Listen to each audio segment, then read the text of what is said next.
बोटाच्या ह्या भागाने काठ थापून घ्यायचे आहेत आणि ह्याच्याने मधला भाग थापलाच जातो. आणि जर तुम्हाला वाटत असेल की भाकरी फिरत नाहीये किंवा कुठेतरी चिकटल्यासारखे वाटते, तर एका हातात भाकरी घेऊन थोडंसं पीठ टाकून परत हे करून घ्यायची आहे. आणि तुम्हाला जर जमत असेल ते तुम्ही दोन्ही हाताने देखील अशा पद्धतीने भाकरी थापू शकता. थंबनेल बघून तर तुम्हा सर्वांच्या लक्षात आलंच असेल की आज रेसिपी बरोबर भरपूर धमाल, किस्से आणि बरंच काही पाहायला मिळणार आहे. तर भोगीच्या भाजीसाठी लागणाऱ्या भाज्या आधी घ्यायला जाऊयात. 3 दिवस झाले मी मार्केटमध्ये येते.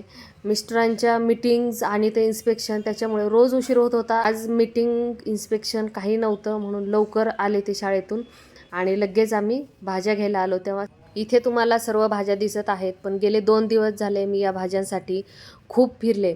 एक भाजी मिळते तर दुसरी भाजी मिळत नाही. पावटा मला 2 दिवसापासून मिळत नव्हता आणि आता तो मिळाला आहे. म्हणून आज ह्या सर्व भाज्या आलेल्या आहेत, तर त्या मी फ्रेश पटकन घेणार आहे. आणि एवढं सगळं करून सुद्धा मिस्टरांसोबत झालं भांडण. मुलींसाठी लावलेला पेपर सकाळी आला आणि मुलीने वेगवेगळ्या सणांची नावं मला वाचून दाखवली. बिहू, पोंगल, लोहरी. ती म्हणती हे काय? मी तिला म्हटलं आपण जशी संक्रांती, भोगी करतो ना, त्याचप्रमाणे वेगवेगळ्या राज्यांमध्ये वेगवेगळे सण वेगवेगळ्या पद्धतीने साजरे केले जातात. थंडीच्या दिवसात एरवी बाजारात अजिबात न दिसणाऱ्या अशा भरपूर भाज्या येतात. या भाज्या शरीराला पोषण देणाऱ्या असल्याने त्या या काळात आवर्जून खायला हव्यात. मात्र आपण त्या खातोच असे नाही. म्हणून भोगीच्या निमित्ताने बाजारात मिळणाऱ्या भाज्या घेऊन आज त्याचा आस्वाद घेणार आहोत. तर त्या सर्व भाज्या घेऊन मी सोलून घेतलेल्या आहेत, काही निवडून घेतलेल्या आहेत, काही कट केलेल्या आहेत. तर या ठिकाणी गाजर, राजमा, पुदिना, तीळ, खडे मसाले, हरभरा, वांगं, बटाटं, पेरू, बोर, कढीपत्ता, आलं लसूण, भिजवलेले शेंगदाणे, गाजर, वाटाणा, पावटा, कांदा, टोमॅटो, तांदूळ, कोथिंबीर, वालाच्या शेंगा, खोबरं, कढीपत्ता हे सगळं निवडून कट करून आणि पूर्ण भाजीची आणि भाताची तयारी केलेली आहे. लग्न झाल्यापासून यांनी मला माहेरी करतात तशी वाटणाची भाजी कधीच करू दिली नाही. प्रत्येक वेळी सेम रेसिपी नको म्हणून मागच्या वेळेस बिना वाटणाची होती, तर यावेळेस वाटणाची रेसिपी करावी म्हणून मी वाटणाची रेसिपी करायला घेतली. सगळ्यात आधी जी कडधान्य आहेत ती कडधान्य शिजत घालायची आहेत, जेणेकरून भाजीला जेव्हा फोडणी देतो ती भाजीतले कडधान्य कच्चे राहत नाहीत किंवा पटकन भाजी तयार होते. मी तुम्हाला सांगितल्याप्रमाणे मी ह्या भाज्या थोड्या भातासाठी आणि थोड्या भाजीसाठी वापरणार आहे. त्यामुळे मी अर्धेच कडधान्य घेत आहे आणि फक्त कडधान्य यात शिजत घालायचे आहेत फोडणी देईपर्यंत. ते छान शिजून होतात आणि शिजत असताना अगदी थोडंसंच मीठ घालायचं आहे. शेंगदाण्यातलं पाणी टाकून न देता ते कडधान्य शिजवण्यासाठी त्याचा उपयोग करायचा आहे. अगदी थोडंसंच मीठ घालायचं आहे आणि भाज्या बुडतील एवढंच पाणी घालायचं आहे, जेणेकरून ते पाणी आपण भाजीत टाकल्यानंतर भाजीत जास्त पाणी होणार नाही किंवा आपल्याला पाहिजे तशी भाजी होईल. ते शिजवल्यानंतर ते पाणी टाकून द्यायचं नाही आहे, तेच भाजीत वापरणार आहोत. आता याला एका बाजूला उकळू द्यायचं आहे. भाजीला वाटण करण्यासाठी सगळ्यात आधी हे जे 2 ते 3 चमचे मी खोबरं घेतलेलं आहे किसून. जास्त खोबरं घ्यायचं नाही आहे, कारण भाज्यांमध्ये भाज्यांचा अर्कच पाहिजे आपल्याला. तर अगदी थोडंसं 2-3 चमचे खोबरं किसून घेतलेलं आहे. किसलेलं खोबरं ते असंच भाजून घ्यायचं आहे, तेल नाही टाकायचं, कोरडंच भाजून घ्यायचं. खोबरं या ठिकाणी गोल्डन भाजून झालेलं आहे. पारंपरिक पद्धतीने केली जाणारी ही भोगीची भाजी करायला बराच वेळ लागत असल्याने बरेच जण ही भाजी करणे टाळतात. पण असे न करता आधीपासूनच थोडी तयारी करून ठेवलेली असेल तर ही भाजी करण्याचा आपल्याला ताण येत नाही. शरीराची ऊर्जा टिकून राहावी यासाठी या भाजीत तिळाचा कुटही वापरला जातो. त्यासोबत तिळाची भाकरी केली जाते आणि असा पोषक आहार भोगीच्या निमित्ताने करण्याची आपली परंपरा आहे. कोणतीही भाजी चविष्ट करायची असेल तर त्या भाजीचा मसाला चविष्टच असायला लागतो. भोगीच्या भाजीला तिळाच्या कुटाचे महत्त्व असते, पण तीळ घालायचे असतील तर नुसत्या तिळाने भाजीला दाटसरपणा येत नाही. म्हणूनच या भाजीसाठी आधीच छान वाटण तयार करून ठेवले तर ऐनवेळी धावपळ होत नाही. आता हे वाटण नेमकं कसं करायचं? ओलं किंवा सुकं खोबरं, तीळ चांगले भाजून घ्यायचे आणि भरपूर कोथिंबीर, आलं, लसूण घालून वाटण करून घ्यायचं. ही भाजी करायला नेहमीपेक्षा जास्त वेळ लागतो. याचे महत्त्वाचे कारण म्हणजे बऱ्याच भाज्या असतात यामध्ये. सगळ्या भाज्या निवडून, सोलून, चिराव्या लागतात. ही सगळी वेळखाऊ प्रक्रिया असल्याने ही तयारी आधीपासूनच करून ठेवायला हवी. वालाच्या शेंगा, मटार, हरभरा, पावटा, घेवडा यासारख्या भाज्या आधी सोलून ठेवलेल्या असतील तर ऐनवेळी भाजी करायची कामे सोपी होऊन जातात. घरातील सगळे मिळून गप्पा मारत मारत हे काम झटपट करू शकतात. यातील काही भाज्या जास्त तर काही भाज्या कमी असण्याची शक्यता असते. पण असे झाले तर भाजीला चव छान येत नाही आणि त्यामुळे सर्व भाज्या योग्य प्रमाणात घेतल्या पाहिजेत. सगळे नीट योग्य प्रमाणात असतील तर भाजी छान मिळून येते आणि भाजीला चवही छान लागते. कांदा गोल्डन असा परतून घ्यायचा आहे. जास्त फ्राय करायचा नाही आहे किंवा जास्त भाजूनही घ्यायचा नाही आहे. ज्या कढईमध्ये कांदा, खोबरं आणि तीळ भाजून घेतलेले आहेत त्याच कढईमध्ये 3 ते 4 चमचे तेल घेतलेलं आहे. गोड तेल तुमच्या आवडीनुसार घेऊ शकता, पण या भाजीमध्ये तेल असेल तर छानच लागते ही भाजी. तेल गरम झाल्यावर त्यामध्ये कढीपत्ता टाकायचा आहे. कढीपत्ता छान तडतडला की मग त्यामध्ये बाकीच्या भाज्या टाकायच्या आहेत. सगळ्यात आधी थोडेसे तीळ घालायचे आहेत. तीळसुद्धा खूप छान तडतडत आहेत.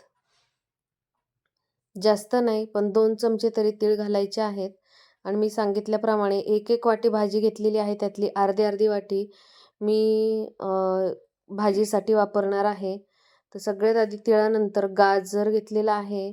तर या आहेत वालाच्या शेंगा. वालाच्या शेंगा व्यवस्थित सोलून घेतलेल्या आहेत. वालाच्या शेंगांमध्ये आळ्या पण असतात त्यामुळे त्या आधी उघडून मग सोलून घ्यायच्या आहेत. बोराच्या देखील मी बिया काढलेल्या आहेत आणि पेरूच्या सुद्धा बिया काढून बारीक तुकडे केले आहेत. घरात लहान मुलं किंवा वयस्कर माणसं असतील आणि ती भाजी खात असताना अचानक त्याच्या बिया पेरूच्या किंवा बोराच्या बिया दाताखाली आल्या तर त्यांना त्रास होऊ शकतो. मग भोगीच्या भाजीचा आनंद घेण्याऐवजी त्रासच होईल. आणि बटाटे देखील मी शेवटच्या टप्प्यात कट केले आहेत आणि ते देखील पाण्यात ठेवले आहेत. पाण्यात नाही ठेवले तर ते काळे पडतात. वांग्याच्या आणि बटाट्याच्या तुम्ही पाहू शकता तशा कापा करून घेतलेल्या आहेत आणि त्या पाण्यात ठेवल्या होत्या बाकीच्या भाज्या टाकेपर्यंत. सगळ्या भाज्या टाकत असताना अधनं-मधनं खालीवर करायचं आहे, नाहीतर बटाटं किंवा वांगं किंवा इतर भाज्या खाली चिटकू शकतात. कारण अजून त्याच्यात आपण मसाले टाकलेले नाही आहेत, मीठ टाकलेलं नाही आहे, त्यामुळे ते चिटकतात. टोमॅटो देखील बारीक चिरून घेतलेला आहे आणि मी या ठिकाणी 4 टोमॅटो घेतले होते. त्यातले 2 टोमॅटो म्हणजे अर्धा बाऊल मी यात टाकणार आहे आणि अर्धी वाटी भातासाठी ठेवलेला आहे. तुम्हाला मी सुरुवातीपासून तेच सांगत आहे की भाज्यांचं प्रमाण योग्य पाहिजे. भाज्या कमी किंवा जास्त असू नयेत आणि जोपर्यंत मीठ टाकत नाही तोपर्यंत त्याला पाणी सुटणार नाही आणि त्या चिकटण्याची शक्यता असते. खालीवर करत राहायचं. तर थोडीशी हळद टाकायची आहे, पाव चमचा. आणि तिकडे कडधान्य शिजत टाकलेले आहेत, त्याच्यात थोडंसं मीठ घातलेलं आहे. त्याच्यामुळे इथे पण बेताने घालायचं आहे, नाहीतर भाजी खारट होईल. इथे जवळजवळ मी सपाट 1 चमचा मीठ घेतलेलं आहे. मीठ आणि हळद व्यवस्थित मिक्स करून घ्यायची आहे. काय 1 चमचा लाल तिखट, घरी केलेला लाल मसाला असतो, तिखट असतो. आणि हा कांदा लसूण मसाला.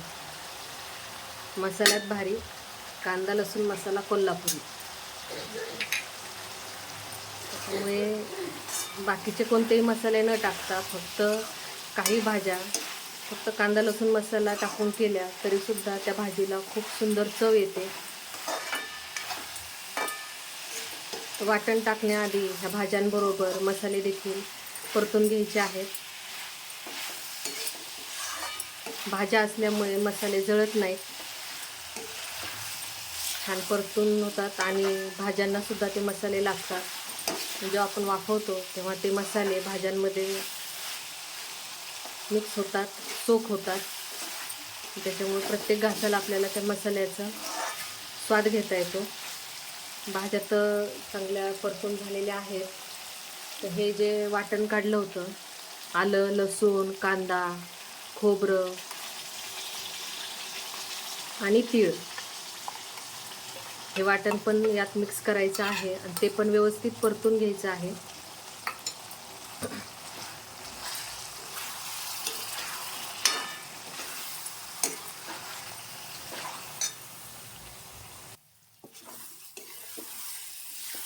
कमीत कमी वाटणाचा उपयोग करायचा आहे. त्याच्यामुळे काय होतं की भाज्या ज्या एकत्र आपण शिजवतो त्यांचा जो अर्क येतो तर तो अर्क आपल्याला प्रत्येक घासाला जाणवला पाहिजे. प्रत्येक भाज्यांची चव त्यात मिक्स झालेली आपल्याला जाणवली पाहिजे. त्याच्यासाठी जास्त वाटण नाही घालायचे, वाटण मोजकच घालायचे आणि भरपूर भाज्या घालायच्या. तर हे वाटणाला देखील तेल सुटलेलं आहे.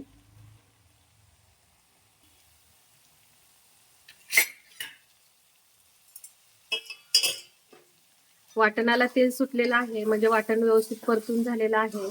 आणि ह्या ज्या भाज्या आपण उकळायला ठेवल्या होत्या त्या झालेल्या आहेत. तुम्ही पाहू शकता पाणी अगदी मोजकच टाकलं होतं आणि ते मोजकच पाणी आहे.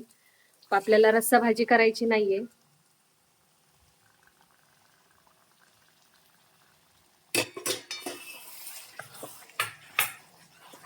अतिशय सुंदर अशी टेस्ट लागते या भोगीच्या भाजीची. घरातील सर्वजण या भोगीच्या भाजीची वाट बघत असतात. आणि इतर दिवशी केलेली भोगीची भाजी आणि भोगीच्या दिवशी केलेली भोगीची भाजी चवीत खूप फरक जाणवतो. एकदा तुम्ही अनुभव घेऊन बघा. भोगी झाल्यानंतर किंवा भोगीच्या आधी सेम तीच भाजी करा आणि सेम तेच पदार्थ तेच प्रमाण घेऊन भोगीच्या दिवशी ती भाजी खा. तुम्हाला देखील तो फरक नक्कीच जाणवेल. भाजी वाफून होते म्हणजे तयार होते तोपर्यंत या ठिकाणी मी अर्धा किलो तांदूळ घेतलेला आहे. तो धुवून भिजत ठेवलेला आहे. आणि आता भाताला फोडणी द्यायला सुरुवात करायची आहे. त्यासाठी सगळ्यात आधी पातेलं गरम करायला ठेवले आणि भाज्या तर सर्व कट करून झालेल्या आहेत. पातेलं गरम झालेलं आहे. पातेल्यामध्ये जवळजवळ 3 ते 4 चमचे, अर्धा किलो तांदूळ आहे आणि भाज्या देखील आहेत. तर अर्धी वाटी करत जवळजवळ 1.5 पावशर किंवा अर्धा किलो देखील असू शकतात भाज्या. कांदा, टोमॅटो, इतर भाज्या मिळून अर्धा किलोच्या आसपास होतातच. आणि त्यासाठी अर्धा किलो तांदूळ आणि तेल देखील त्याच अंदाजाने घ्यायचं आहे. त्यामध्ये हे खडे मसाले टाकायचे आहेत. तेजपत्त्याची छोटी छोटी 2 ते 3 पानं, काळी मिरी 7-8 आणि 4-5 लवंगा, दालचिनी आणि हिरव्या मिरच्या. हिरव्या मिरच्या उडू नयेत म्हणून थोडंसं तोडायच्या आहेत आणि मग टाकायच्या आहेत, जेणेकरून तेलात त्या फ्राय होत असताना उडून आपल्याला भाजत नाही.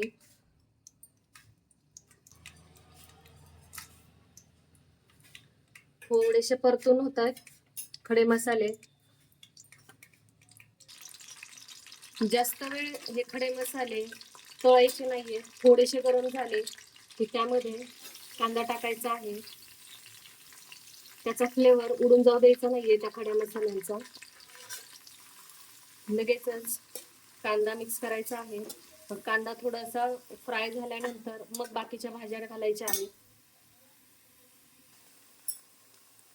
जेव्हा भोगीचा स्वयंपाक करायला घेतो आणि त्याची सुरुवात होते, फोडणी देतो, त्यावेळेसच घरातल्या सगळ्यांना लगेच भूक लागायला लागते. भोगीच्या प्रत्येक पदार्थामध्ये तीळ हा येतोच. बदललेल्या ऋतुमानानुसार या सीझन मध्ये म्हणजे या मकर संक्रांतीच्या आसपास भरपूर भाज्या आलेल्या असतात. तुम्ही पाहिलं असेल, भाज्या घ्यायला जातो तेव्हा सगळ्या भाज्या तिथे अवेलेबल होतात. आणि हा ऋतूच असा आहे की सर्व भाज्या आपल्याला अवेलेबल होतात.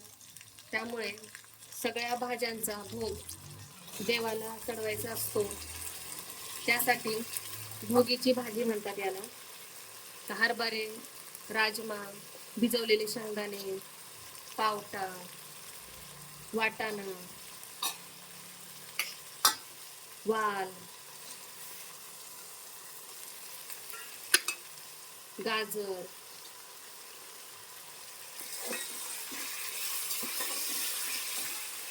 जेवढ्या भाज्या शेंगभाज्या तिथे अवेलेबल होतील त्या सर्व शेंगभाज्या आणायच्या आहेत. त्या शेंगा सोलायच्या आहेत आणि त्या आपल्या या ह्याच्यात भाजीमध्ये घ्यायच्या आहेत. त्याच बरोबरीने वांग,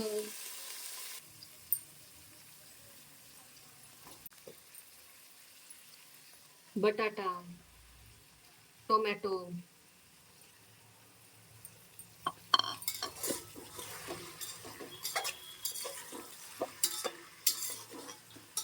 अर्धी अर्धी वाटी म्हणून सुद्धा जवळजवळ अर्धा किलो या सर्व भाज्या होतात.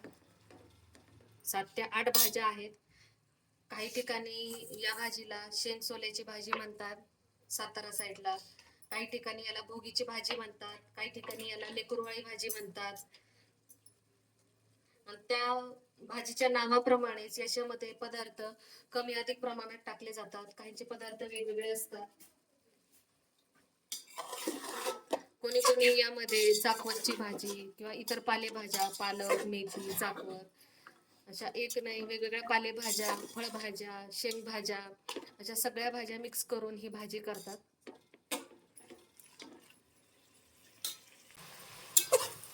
भाज्या तेलात थोड्या खालीवर करून झालेल्या आहेत. त्यामध्ये अर्धा किलो तांदूळ आहे आणि तांदळाच्या माझ्या अंदाजानुसार मीठ टाकत आहे. तुम्ही सुद्धा चवीनुसार तुमच्या अंदाजानुसार ते मीठ घ्यायचं आहे. थोडीशी हळद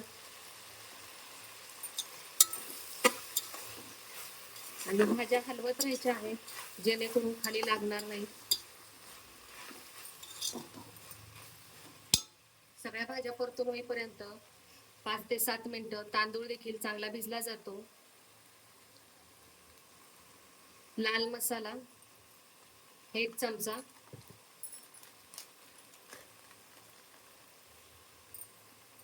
आणि हिरवी मिरची टाकलेली असल्यामुळे लाल मसाला बेतानेच टाकायचा आहे.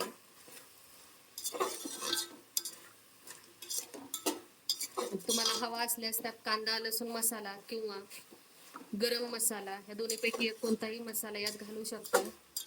इथे 1 चमचा कांदा लसूण मसाला घालणार आहे.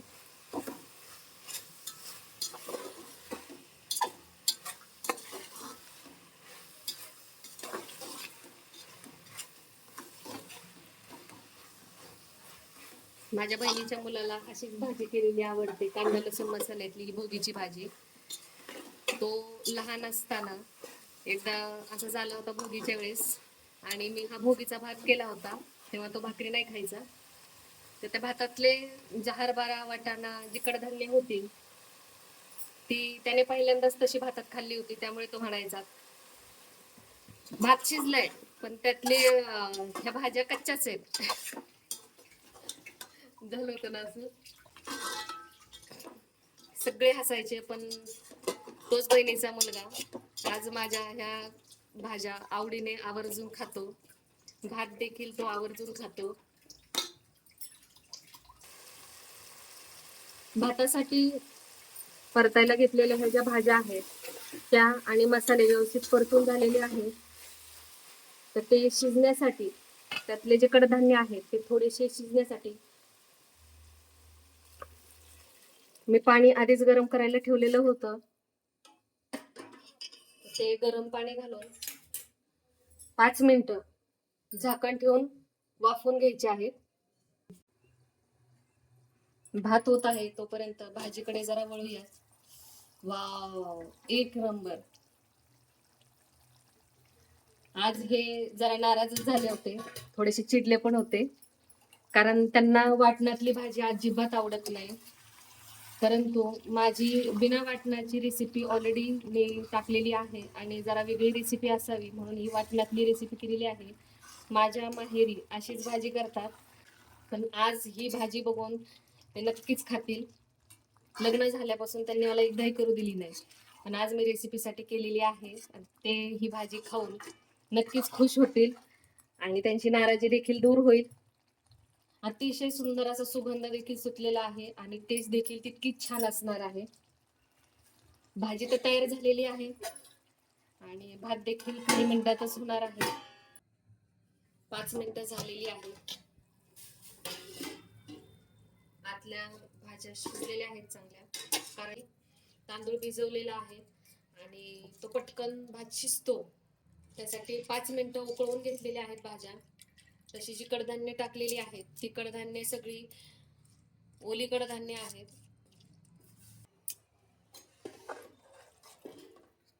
तांदळाच्या अंदाजानेच पाणी घेतलेलं होतं. नेहमी तांदूळ करताना, भात करताना प्रत्येक तांदळानुसार थोडं वेगळ्या पद्धतीने आपण पाणी वापरतो. आपल्याला भात चिकट पाहिजे, भात सुट्टा पाहिजे, त्यानुसार पाणी घालायचं आहे.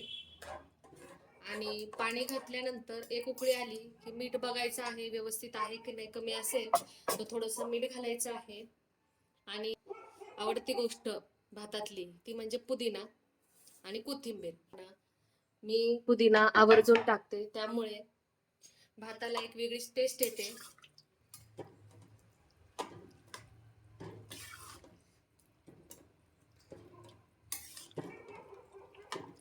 भाताला उकळी आल्यानंतर टेस्ट बघायची आहे आणि झाकण ठेवून भात शिजत ठेवायचा आहे. उकळी आलेली आहे आणि भातात मीठ सुद्धा एकदम व्यवस्थित पडलेलं आहे. तर तुम्ही पाहू शकता, मी पाणी आणि भात टाकून सुद्धा अर्धच पातेलं भरलेलं आहे. तर ज्याच्यामुळे भात एकदम सुट्टा आणि मोकळा होतो, त्याला शिजण्यासाठी जागा मिळते. आणि जेव्हा मी बारीक गॅस करून झाकण ठेवणार आहे तेव्हा तो बाहेर पण येणार नाही. तर बारीक गॅस करायचा आहे आणि भात शिजू द्यायचा आहे. भात शिजत आहे तोपर्यंत भाकरीकडे वळूयात. तर या ठिकाणी भाकरी करण्यासाठी बाजरीचं पीठ घेतलेलं आहे. संक्रांत म्हटलं की थंडीचं वातावरण असतं, हिवाळ्याचा सीझन असतो आणि या थंडीच्या तर बाजरी या भोगीच्या सणाला केली जाते. ज्याच्यामुळे आपलं शरीरात ऊब तयार होते आणि थंडीपासून बचाव करण्यासाठी ती एकदम उपयुक्त असते. तसेच तीळ देखील गरम असतात. ते संक्रांतीला, भोगीला वेगवेगळ्या पदार्थांमधून खाल्ले जातात, जेणेकरून शरीर आपलं उबदार होतं. ती पाहिजे तितकी मोठी व्हावी किंवा थापत असताना ती तुटू नये, त्याला चिरा पडू नये म्हणून पीठ व्यवस्थित मळून घ्यायचं आहे. ना जास्त पातळ ना जास्त घट्ट. घट्ट केलं की थापायला त्रास होतो आणि पातळ केलं तेव्हा देखील थापायला त्रास होतो. चिकट चिकट आकार व्यवस्थित येत नाही, थापता येत नाही, हाताला चिकटतं. पीठ मळून झालेलं आहे, असा गोळा करून चपटा करून घेतलेला आहे. तर हा असं दाबून घ्यायचा आहे, जेणेकरून भाकरीच्या प्रत्येक कॉर्नरला तीळ लागेल आणि थापताना ते त्याच्यात व्यवस्थित बसून जातील. आणि हे थापायला घ्यायचे आहेत.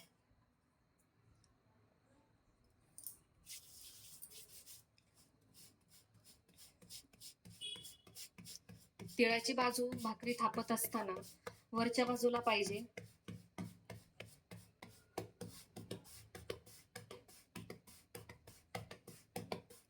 बोटाच्या ह्या भागाने काठ काठ थापून घ्यायचे आहेत आणि ह्याच्याने मधला भाग थापलाच जातो. आणि जर तुम्हाला वाटत असेल की भाकरी फिरत नाहीये किंवा कुठेतरी चिकटल्यासारखे वाटते, तर एका हातात भाकरी घेऊन थोडंसं पीठ टाकून परत हे करून घ्यायची आहे. आणि तुम्हाला जर जमत असेल तर तुम्ही दोन्ही हाताने देखील अशा पद्धतीने भाकरी थापू शकता. थोडंसं पाणी शिंपडून बघायचं आहे तवा गरम झालेला आहे की नाही. तवा गरम झाला की असा आवाज येतो आणि ते पाणी शोषून घेतलं जातं. त्यावेळेस ही भाकरी टाकायची आहे. तवा गार असताना जर भाकरी टाकली तर भाकरी बिघडते, व्यवस्थित शेकली जात नाही आणि व्यवस्थित फुगत देखील नाही. आणि तवा गरम असतो म्हणून लगेचच वरच्या बाजूला देखील पाणी लावून घ्यायचं आहे, म्हणजे हाताला चटका बसत नाही. आणि लावलेलं पाणी थोडंसं कोरडं पडू लागलेलं आहे असं वाटलं की ती भाकरी पलटायची आहे. अगदी 2 ते 3 मिनिटात इथे तुम्ही पाहू शकता थोडंसं कोरडं वाटत आहे. तर आधी बघायचं आहे कुठे भाकरी चिकटली तर नाहीये ना. आणि मग थोडीशी अलगद बाहेर काढायची. अशा पद्धतीने काठ जर वर आले असतील तर ते चिटकवून घ्यायचे आणि ती भाकरी त्या साईडने सुद्धा व्यवस्थित शेकून घ्यायची आहे. आणि ती भाकरी शेकत आहे तोपर्यंत लगेचच दुसरी भाकरी करायला घ्यायची आहे. अशा पद्धतीने सर्व भाकरी करून घ्यायच्या आहेत. भाकरीचं पीठ मळत असताना देखील थोडं थोडं पाणी घ्यायचं आहे, एकदम सगळं पाणी घ्यायचं नाहीये, नाही तर पीठ पातळ होतं. जवळपास थोडस पीठ माझं मळून झालेलं आहे, तर मी हाताला थोडस पाणी घेऊन अशा पद्धतीने पीठ मळून घेणार आहे, जेणेकरून ते एकजीव होतं.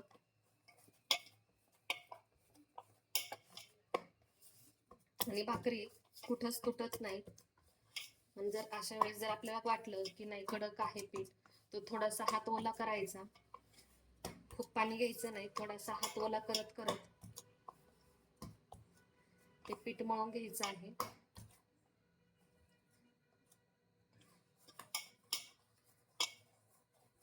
अशा पद्धतीने सुंदर असा चिकट गोळा तयार झालेला आहे.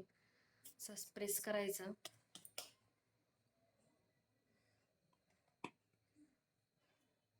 आणि आधी दाखवल्याप्रमाणे त्याला तीळ चिकटतील असं थोडस प्रेस करून घ्यायचं. आता ते खूप वाटतात, पण भाकरी थापून झाल्यानंतर एकदम व्यवस्थित वाटतात. योग्य प्रमाणात तीळ लागलेले आहेत, ना जास्त ना कमी. आणि शेकत असताना जळतही नाही, ते भाकरीत मिक्स झालेली असल्यामुळे. आणि इकडे तिकडे पडत देखील नाही.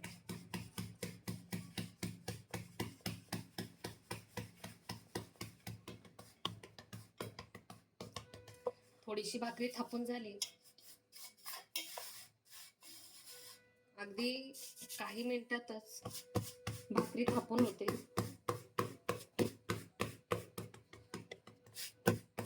थापत असताना कुठे जाडसर थर तर राहिला नाही ना, हे पाहायचं आहे. जिथे जाडसर थर वाटत असेल तिथे दाबून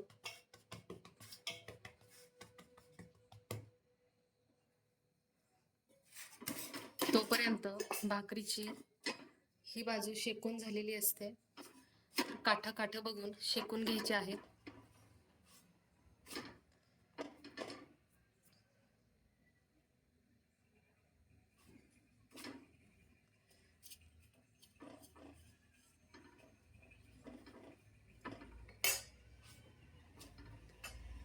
पीठ व्यवस्थित मळलेलं असेल तर भाकरी सरसर थापली जाते. भाकरी जेव्हा आपण करून सर्व करतो तेव्हा थोडस तूप घालून द्यायची, जेणेकरून त्यांना बाजरीचा त्रास होणार नाही. बाजरी गरम असते.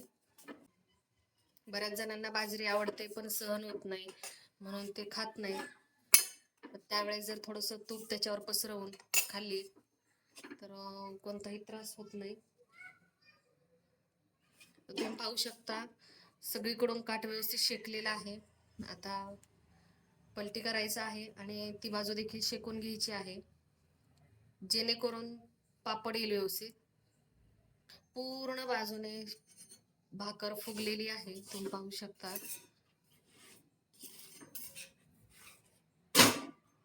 आणि इकडून सुद्धा करपलेली नाहीये. तीळ सुद्धा खूप छान खमंग असे शेकले गेलेले आहेत. आणि जर वाटतच असेल की कुठंतरी कच्चं राहिलेलं आहे, तर थोडस बघत बघत शेकून घ्यायचा आहे, जो भाग कच्चा राहिल्यासारखा वाटतो. आणि अशा पद्धतीने भोगीच्या थाळीतला मेन मेनू खमंग अशी तीळ घालून केलेली बाजरीची भाकरी. भाकऱ्या शेकून होतच आहेत. 10 मिनिटं झालेली आहेत. वाव, एक नंबर, अप्रतिम असा भात झालेला आहे. अजिबात चिकट नाही. तर ह्या भाज्या व्यवस्थित एकदा मिक्स करून घ्यायच्या. सुंदर सुटसुटीत आणि सुगंध देखील तितकाच छान येत आहे. तर गॅस बंद करून याला वाफेवर ठेवायचं आहे. अजून सुटसुटीत होत होतो थोड्या वेळाने. त्याच्यावर काहीतरी वजन ठेवायचं आहे आणि गॅस बंद करायचा. धन्यवाद आणि मकर संक्रांतीच्या खूप खूप शुभेच्छा.